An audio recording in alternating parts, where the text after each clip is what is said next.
बिना बादल के बिजुली कहाँ चमके, बिना बादल के ओ बिना बादल के बिजुली कहाँ चमके, बिना बादल के ओ बिना बादल के, बिना बादल के ओ बिना बादल के बिजुली कहाँ चमके, बिना बादल के।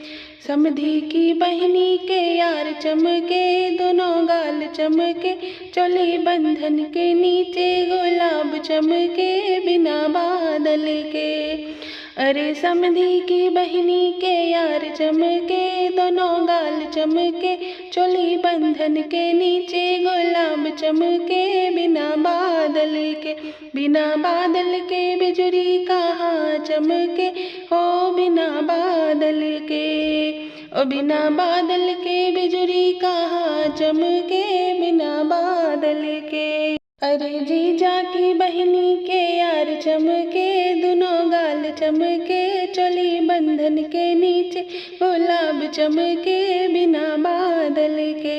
अरे जीजा की बहनी के यार चमके, दोनों गाल चमके, चोली बंधन के नीचे गुलाब चमके, बिना बादल के। बिना बादल के बिजुली कहाँ चमके, बिना बादल के।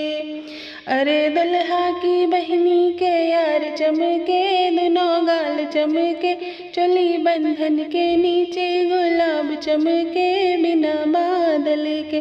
अरे दुल्हा की बहनी के यार चमके, दोनों गाल चमके, चोली बंधन के नीचे गुलाब चमके, बिना बादल के ओ बिना बादल के बिजुली कहाँ चमके, बिना बादल के। बिना बादल के बिजुली कहाँ चमके, बिना बादल